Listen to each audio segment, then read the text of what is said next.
Sin perder tiempo, les voy a aventar un facto que probablemente no conocían. ¿Listos? Se llama Godzilla Minus One porque Japón estaba en cero después de la guerra y llegó Godzilla a dejarlos en números negativos. Godzilla Minus One apareció de la nada y destrozó nuestras expectativas y los números en taquilla, recaudando $80 millones a la fecha. Además, la película logró algo que vemos pocas veces en el mundo del cine, y es hacer que tanto audiencia como crítica coinciden en lo buena que es. En esta ocasión vamos a dividir el video en dos partes. La primera es el contexto sobre la producción de esta película y la segunda es un resumen breve de una de las películas de monstruos más impresionantes del cine moderno. Godzilla Minus One ha llamado la atención por varias razones, pero una de ellas muy particular es el hecho de que la producción solo costó $15 millones. Este tema bien podría ser discutido más a fondo en su propio video porque tiene muchas ramificaciones, pero vamos a comentar un par de puntos interesantes en esta ocasión. El primero es que sí, Godzilla Minus One dejó completamente humillado a Hollywood con esa producción, con lo que es efectivamente una décima parte de lo que se gastan estudios americanos en sus proyectos mediocres.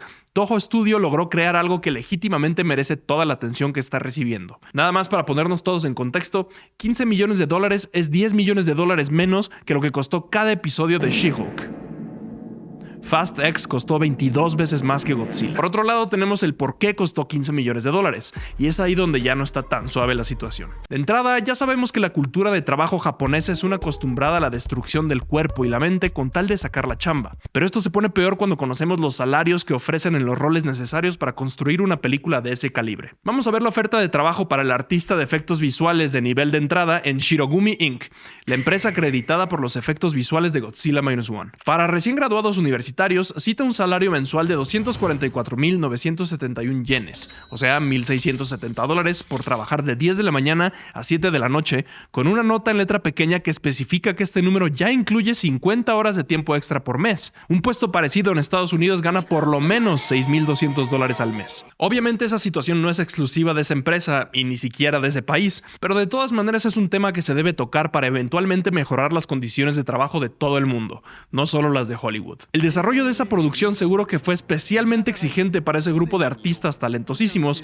por el simple hecho de tratarse de Godzilla, una de las franquicias más representativas de Japón, una que ha sido abordada de diferentes maneras desde la original por muchos estudios hasta eventualmente llegar a esta entrega, que no solo celebra el 70 aniversario del reptil, sino que además está llena de detalles y técnicas especiales para hacerla sobresalir. Una de esas técnicas que me pareció fantástica fue aplicada por Natsuko Inoue, la encargada del diseño sonoro. Ella sentía que era su misión recrear el rugido original de Godzilla utilizando un sistema de sonido moderno. Después de intentar muchos métodos para mantener el sonido intacto, Inoue entendió que simplemente no podía hacer el sonido lo suficientemente fuerte dentro de un estudio, por lo que optó por grabar al aire libre y utilizar los ecos para mejorarlo. Consiguió reproducir el rugido en el estadio marino Soso para crear el efecto de sonido gigantesco que buscaba, y grabó desde ahí dentro para dar ese sentimiento de escala a toda la película. Nunca olvidaré la emoción que sentí cuando lo reproduje desde el altavoz más grande detrás del tablero electrónico. Sentí un escalofrío en el estómago cuando pensé que las personas que realmente vieron a Godzilla escucharían ese sonido. Ya el último facto que les voy a aventar antes de empezar con el resumen de la película es que el 18 de octubre, Yamazaki, o sea el director, y los actores de la película asistieron a su estreno en la alfombra roja a lo largo de Godzilla Street, en Kabukicho, Shinjuku. En ese evento, la alfombra roja tuvo una longitud de 50.1 metros, que es la altura ficticia de Godzilla en Godzilla Minus One. Ahora sí, vamos al resumen. Spoilers, ya se la saben.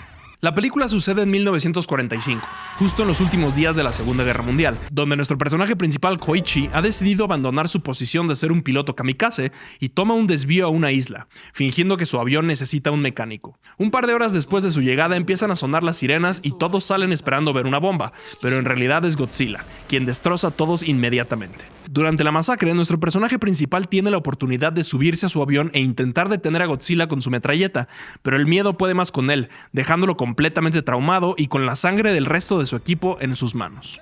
Cuando lo envían de regreso, el mecánico le entrega un montón de fotos de todos los soldados muertos y sus familias para que pueda sentir más culpa. Se me hizo súper interesante cómo en esta película desde el principio abordaron el tema de Godzilla y sale a los primeros 15 minutos, no como Gareth Edwards, que se esperó a mostrarlo como mucho más sutil dentro de su película. Siento que eso queda muy bien en esta versión porque al estar ambientada en Japón, representa un poco cómo lo sorprendió la bomba atómica durante la Segunda Guerra Mundial. Después de un rato, Koichi vuelve al pueblo destruido a deprimirse un poquito más cuando una mujer le pasa un bebé mientras es perseguida por entre los escombros. Es ahí donde encuentra una relación algo extraña porque Noro tampoco es la madre de esta niña, niña, pero ambos viven y trabajan juntos para cuidar de ella, ya que los padres reales fueron asesinados en los bombardeos aéreos. Koichi consigue un trabajo algo interesante. Básicamente él y su equipo tienen que disparar y explotar todas las bombas que quedaron en el mar después de la guerra. Le empieza a ir muy bien porque es un trabajo riesgoso, pero ni con todo ese dinero puede dejar de soñar en la tragedia que vivió frente a Godzilla al principio de la película, con unas pesadillas que nos recuerdan lo culpable que se siente.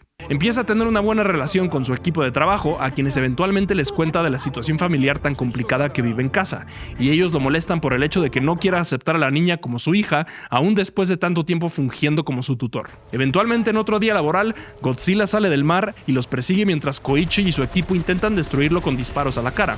Están a punto de ser comidos cuando llega un bote a salvarlos, pero mueren en el proceso. Con un par de heridas, Koichi es llevado al hospital donde escucha que el gobierno no le va a notificar al pueblo sobre la llegada inminente de Godzilla. Y cuando digo inminente me refiero a que 3 minutos después ya lo vemos marchando en la ciudad, destruyendo absolutamente todo. Quien también está en la ciudad es Noro, quien consiguió un trabajo ahí para poder ser autosuficiente y quien minutos después de ser rescatada por Koichi es destrozada por el ataque azul de Godzilla junto a otras 30,000 personas. Es después de este ataque que el pueblo decide tomar cartas en el asunto y desarrollan un plan para detener a Godzilla. El grupo liderando los esfuerzos le dejan bien claro a todos que el plan no está considerando a nadie como dispensable, haciendo referencia a cómo durante la Segunda Guerra Mundial los líderes militares no tenían problemas sacrificando a sus soldados en ataques kamikaze y otros métodos brutales con tal de ganar las batallas. Su plan es básicamente hundir a Godzilla en la parte más honda del océano para que la presión lo destroce, y si eso no funciona, lo elevarán rápidamente para que el cambio de presión lo termine por destruir, algo que es real y aplica hasta cuando vas a bucear. De ahí se preparan para el ataque y parte del plan es reconstruir un avión del ejército, pero es tan complicado y único que solo una persona puede lograrlo, y es el técnico que sobrevivió al primer ataque junto a Koichi. Como era de esperarse, él no quiere trabajar con la persona responsable de la muerte de su equipo, pero eventualmente lo convence diciéndole que está dispuesto a sacrificarse para por fin reponer el daño que causó. Llega el día del plan y logran hacer que Godzilla salga del agua para que ataque un barco vacío con su rayo láser y así asegurarse de tener unos minutos de paz antes de que logre recargarlo. Lo amarran, lo hunden y cuando Godzilla empieza a jalarlos, llegan botes más pequeños a ayudar con la misión. Esos barcos pequeños no se tenían considerados dentro del plan porque representan a la gente joven a quienes los adultos querían defender y proteger para que tuvieran un futuro después del desastre, pero de todas maneras llegan a ayudar, porque en situaciones así de drásticas todos deben de poner de su parte. Eventualmente Godzilla sale del mar turbo encabronado y recarga su láser listo para destruir a todo el mundo, pero justo en ese momento llega Koichi en su nuevo avión y se estrella contra Godzilla, destruyendo su boca con esas bombas. La verdadera sorpresa llega segundos después, cuando vemos que Koichi logra escapar del avión con un sistema de emergencia que le instaló el mecánico para que pudiera vivir y cuidar de su hija en el futuro, algo que en cualquier otra película me hubiera parecido demasiado cliché y hasta cursi, pero en esta ocasión, con toda la temática de la salvación y la redención jugando un rol tan importante en los personajes y con el contexto del país, me pareció bastante apropiado. Lo que sí me pareció un poco de más fue que el segundo reveal de la película fuera que Noro haya sobrevivido a ese ataque masivo. Ya para terminar, vemos el cuerpo de Godzilla mutando en el fondo del mar. Aunque parezca muy obvio el por qué está ahí esa escena, esto es lo que dijo el director más acerca de ella. Creo que es más cinematográfico si no termina de manera ordenada y adecuada. No es solo para poder hacer una secuela, sino también para mantener a los personajes vivos en el corazón de la audiencia. Y aunque quisiera decirles que tengo información privilegiada sobre una posible secuela, la realidad es que no. Pero lo que sí les puedo decir es que a principios del próximo año va a llegar otra versión de esta película a Japón, llamada Godzilla -1 - Color. En cuanto a esta nueva versión, Yamazaki dijo en un comunicado: más que simplemente hacerla blanco y negro, es un trabajo corte por corte. Les pedí que hicieran ajustes mientras hacían pleno uso de varios mates como si estuvieran creando una película nueva. -Color es un intento de hacerlo más como una película de terror de estilo documental y un homenaje a la película de 1954. En conclusión, Godzilla -1 es el ejemplo perfecto de cómo sí hacer un blockbuster de monstruos, uno que brilla al poner al gigante en segundo plano para poder desarrollar a sus personajes y a su situación mediante escenas bien pensadas. Por otro lado, me emociona saber que estos proyectos de menor escala son los que están sobresaliendo en el mundo del cine actual. Énfasis en las comillas de menor, ya que la película mexicana promedio no llega ni al $1,000,000. Vayan a verla, estoy seguro que les va a gustar, a menos que se llamen Krzysztof Radzinski. 8 de 10.